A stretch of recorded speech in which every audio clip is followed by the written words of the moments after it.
What up, YouTube? My name is Felipe. I've built a multi-six-figure net worth by the age of 25.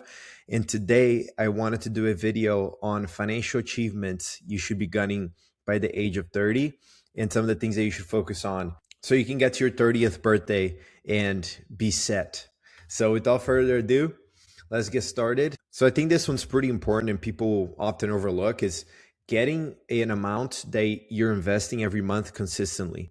So dollar cost averaging into your 401k, into your Roth, into whatever accounts that you're targeting. I will rank it as C because I know that by the age of 30, if you don't have these things ingrained in your mind, you still have time to catch up, although you're going to lose in a lot of compounding from the early days. However, I think it's still pretty important to understand that dollar cost averaging to the markets and setting money aside every month to invest is a big thing. So I'll rank it as C because if you don't have this muscle exercised yet by the age of 30, you'll most likely be fine. But I think it's certainly something that you should think about. High interest debt. This one is tough. A lot of people, they try to keep up with the Joneses. They buy a new car. They have credit card debt. They buy designer everything. They buy a new phone every year. This is what keeps people behind. And if you have high interest debt by the age of 30, so I'm talking a car loan, credit card debt, Klarna payments, whatever it is, you're cooked. I'm just being dramatic, but this is something you should avoid at any cost. Buy a used car. Don't overextend yourself into buying stuff that you don't need in your credit card and not be able to pay and then have to pay interest on that amount of money. Like, that's brutal. That should be something that you should always be thinking about and something that you should avoid by any cost by the age of 30. So avoid having any high interest debt, and you cannot build wealth if this stuff is hanging over you. Like, it's literally a ball and chain. Like, he's just holding you back from actually doing great things. So this is a great muscle to exercise and a great financial goal and habit to have. So this one goes as D. Avoid this at all costs. Your Roth IRA. You guys see me talking about the Roth super often because it's so strong and probably the best account that you can invest your money in. You should be maxing your Roth every year. The account is so strong that the government limits you to put $7,500 every year because whenever you withdraw that money at 60, it's all tax-free, even your gains. So this account's probably number one priority for you, I think, and having that maxed out by the age of 30 every year, I think should go as A because you're super ahead. If you start even at 22 or 23, investing your Roth and maxing it out or putting as much money as you can into it and letting it compound, you're going to be ahead of a lot of people. And by the time you reach 30, that account is going to be juicy. So keep putting money in there. I know the first couple of years, it takes a lot of time. $7,500 is not a small amount of money, but this should be your number one priority. It should be in your mind. I want to max my Roth IRA every year from today until the age I'm 30 and beyond, of course. But by the time you get there, and if you're in your 20s, that stuff's going to be ingrained in your mind and it's going to be something you do every year. An emergency fund. This one is extremely important because here's the thing. Let's say you get laid off from a job and those are usually bad economic times. So your investments are also down. And if you don't have an emergency fund, you're going to have to sell your investments at the wrong time and end up losing money. Like, you don't want to interrupt the compounding of your money. So having a 3 to 6 month emergency fund set in a high yield savings account, this thing is amazing. I'll put it as C, where if you don't have it, you most likely be fine.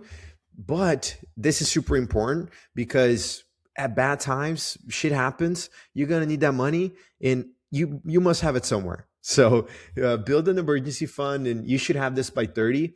But if you don't, I think you'll be fine. That's something you can build in like a couple of months, especially by the time you're 30, you're going to be earning more money. So something for you to think about and a good goal to have. $100,000. So people always talk about your net worth exploding after 100K. And that's certainly a thing. Compounding just starts to explode and I can attest to that. So I would rank it as S. And by the age of 30, if you have 100 grand, you've almost beat the game. Like, if you have 100 grand in your Roth or in your 401k or a combination of both, like, you're going to be good to go.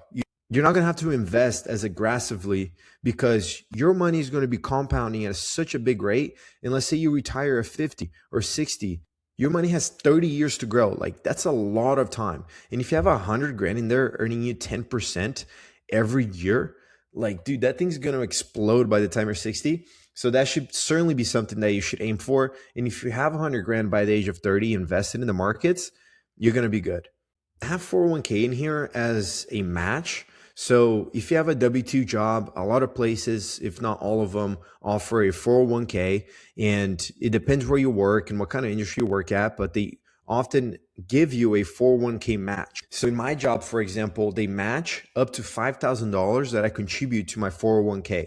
So that's literally free money that the company's given to me just because I'm putting money in my 401k. Like this should be something that you should always aim for because it's literally free money, and you should be maxing your 401k up to the limit if you can, if not more. And I will rank it as A. You're ahead if you're matching your company's match, or if you're even maxing your 401k, which is 26 grand a year, which is a lot of money. But if you make it a priority, you can certainly make it. So I wanted to throw this in here because people often only talk about invest your 401k, invest whatever, but like, how much you invest. I think this is very dependent on how much money you make, of course, but your goal should be at least matching what the company gives you. So a lot of companies match 3%, for example. So in that case, it benefits you from putting more money. In my company, for example, they match up to 5K. So my goal is always like, hey, I'm going to put at least 5K in my 401k this year because I know the company is going to give me 5K as a match. So it's really free money. You should always be thinking about this. So I'll rank it as A. If you're pretty aggressive with your 401k early on, these earnings are going to compound in your later years. And I think it's one of the best accounts that you can have because of that match. And for those of you that are self-employed or you run a business, you can have a SEP, so a self-employed 401k. I'm not forgetting about you guys. And you can actually write those contributions off against your income. So that's a tax write-off right there. So if you're self-employed or you work as a contractor, you can run a SEP 401k or SEP IRA and contribute to that account as well. So that's not an excuse. So financial independence, retire early. This is the FIRE movement. If you're not aware, it's something that people have been striving for. I think it was a lot bigger in a couple of years ago, but I think this is something to think about because it kind of gives you options as if you want to retire early or even take a sabbatical. And it's good to think about this because you want to invest your money so that money's earning for you. So let's say you have like 350 grand, 400 grand by the age of 30. Like you can probably live the rest of your life and not save another dollar, and you're going to be good by the age of 60. So that's just the reality of FIRE. Like I'm not saying you should retire early. I honestly thought about it. These last couple of years, I've really enjoyed just working for money, honestly, and building. So the whole thing of retiring early and kicking my feet up at the beach by the age I'm like 35, like this honestly sounds like a prison. And I'm not trying to be like a hedonistic guy here. Like, yeah, sure, don't get me wrong. It's fun to make a good bit of money, but also it's the pursuit of it. Like that's the whole goal. And if you retire early, you can't play the game anymore. The whole plan is to play the game. Like you're not going to take any of this money when you die. So, I mean, if you enjoy building, if you enjoy working and, doing things for your own and working your job or building a business, like the whole system with retire early can be a big trap. But I still think it's important to think about FIRE because it gives you an idea of like how much money should I invest so I can get to retirement and have, enough money so I can live off of. And FIRE takes many shapes, right? There's fat FIRE, chubby FIRE, barista FIRE, lean FIRE, and we won't get into it, but these are like different categories. From the top end, fat FIRE, people that have like 10 million bucks and they live on 4% of that, so 400 grand a year, and they have a great living. They drive nice cars, live in nice places, up all the way down to barista FIRE, where you're working a part-time job at like Home Depot or Starbucks. That's why the name barista, where you have your money generating you, let's say 30 grand a year, and then you generate another 30 to 40 by working a barista style job, so you can bridge that gap. So multiple ways of thinking about FIRE, but I'll rank this as S because I think it's extremely important to understand how much money you should invest for retirement and the life that you want to live by the time you retire, and just having that ability of knowing like I could stop saving today and I'll be good for forever. It's honestly something freeing. And I think that's something that everybody should gun for. And by the age of 30, you should have an idea of your fire number. And if you're by that number already, like even better, like you beat the game. Like you literally beat the game. You don't have to invest another day of your life and you're good. Think about that. It's so free and you can spend every dollar that comes your way in doing whatever you want and you're going to be good by the age of 60. Like that's insane. So that's something that I think a lot of people should think about more and definitely something that you should get for by the age of 30. Skills. I'm big on this one because by the age of 30, you should have an idea of what you want to do. You should understand like the things you're good at and you should develop those very aggressively. And by the age of 30, you should have a very good idea on the stuff that you're good at and the stuff that you want to develop. Rank it as good because a lot of people don't really get into their jobs and their careers that they want to do by the age of 30. So it's fine if you still don't know what you want to do for the rest of your life or for work, essentially, by the age of 30. This is not a rush. This is a long game. But I think it's important to understand like the stuff that you're good at and develop them. You should have a couple of good skills by the time you're 30. So I'll rank it as good, but not necessarily as you beat the game because you can have shitty skills and be in a great opportunity, make a lot of money and have those two up there, have 100 grand net worth, have your fire number set and you're still good to go and have no skills. But it certainly helps having good skills. And I think you should, of course, be mindful of where you want to be with your skills and what you want to do. So I'll rank it as B. So this one, a lot of people don't talk about, and I think in this age is more important than ever. All of these jobs getting replaced. I think you should have a side hustle or an attempt of having a side hustle and have at least $1,000 a month of passive income or semi-passive income by the age of 30. And I'll rank this as S because let's say you have like 5 grand of side hustle income coming every month. You have so much flexibility to do whatever you want. I'm saying 5 grand because that's my number essentially. But let's say you have some kids, maybe that number is 10 grand, and you have a side hustle that's generating you 10 grand a month, or you have real estate, whatever it is that's generating you money, you beat the game. You can take a year off, you can do whatever you want, and you can have that money coming in where you can pay for your lifestyle, live your life well, and not to penny pinch.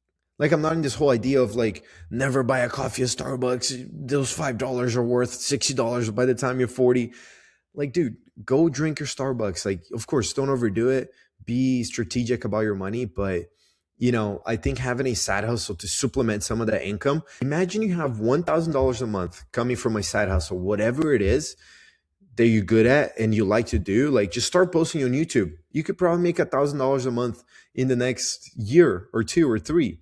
And that's something that you enjoy talking about. Like, let's say you play the guitar or you're a singer and you start a school community or you start some kind of paid coaching. You can make $1,000 doing that. Like, it doesn't have to be business related. It doesn't have to be real estate. It can be whatever it is. And if you have $1,000 of side income coming in every month by the age of 30, you literally beat the game. This last one, but not least, having good credit and understanding how the credit system works. I'll rank it as good because this is pretty recoverable. Let's say you made some mistakes at 26, 27, you had a credit card debt, but by the age of 28, 29, you've eliminated all of that and your credit score is coming back up.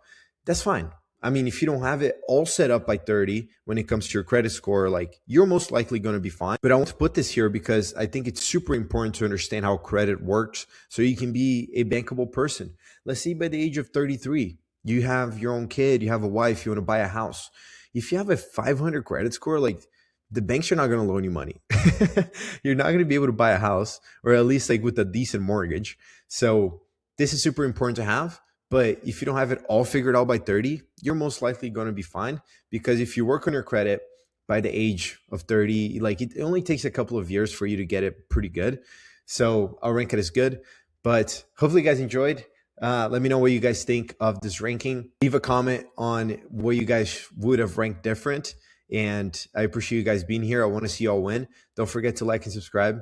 I'll talk to y'all soon.